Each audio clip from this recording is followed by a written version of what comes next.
खोर्धा पौरांचल लोकों सुविधा निमंते PLC road रे आदर्श श्मशान तैयारी होईछि। तेबे उद्घाटन परठारु एठारे ताला झुलुथिबा बेले पौर प्रशासन पार्किंग स्थल पलटिछि। पीएलसी रोड ठारे प्राय 1 कोटी टंका व्यय अटकल 2.53 परिमित जमी रे आदर्श श्मशान निर्माण होईछि।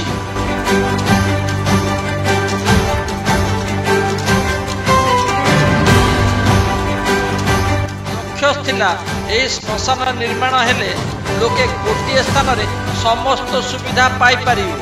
तेबे उद्घाटन परठारु एठारे मृतदेह पोड़ा जाई नथिबा बेले एठारे पौर परिषदर पार्किंग गृह पलटिछि।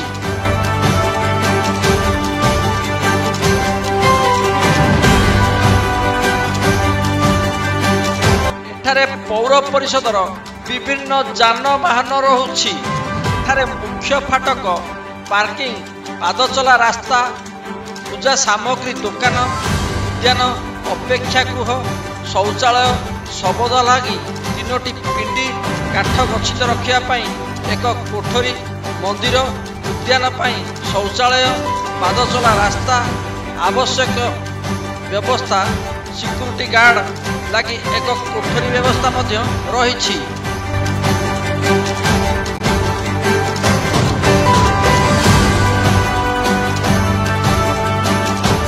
अत्याधुनिक शैली रे एही श्मशान निर्माण करा जायतिले मध्य वर्तमान सुधा पूर्णांग भावे कार्यक्रम होई पारि नाही।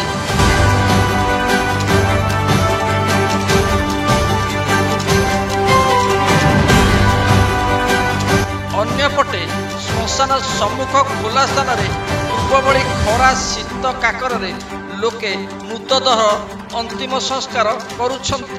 तेबे लक्षाधिक टंका व्यय अटकल निर्माण होइतिबा एही श्मशान केउ उद्देश्य करा जायछि बोली साधारण रे प्रश्न उठिछि।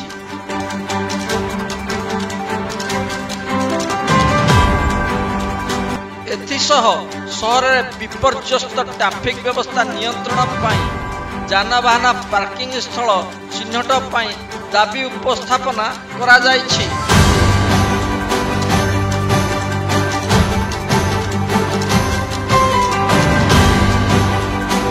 शहर में ट्रैफिक समस्या मुंड व्यथार कारण होईछि। शहर केंद्र स्थल रे रहिछि गीता भवन पड़िया। चारिपटे पाचेरी निर्माण होइथिले सुधा परित्यक्त अवस्था रे पड़ी रहिछि।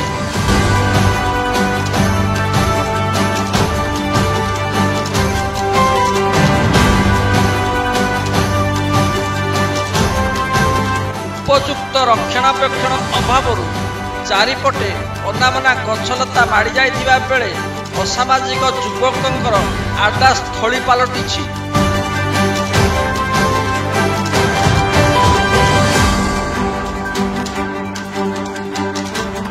ट्रैफिक छक ठारू एसबीआई छक पर्यंत ट्रैफिक समस्या सुधार आनिबा पाई गीता भवन पड़िया को पार्किंग स्थल रूपे व्यवहार करने को प्रस्ताव दिया जाइछि। फल स्थानीय जनसाधारण समस्यार समाधान होई पारियो बोली उल्लेख करिसंती।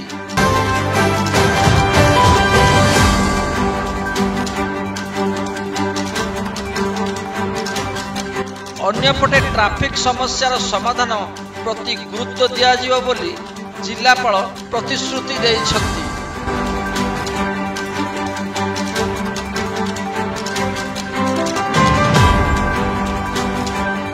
खोर्धारू आंदोलन ओडिशा ब्यूरो रिपोर्ट।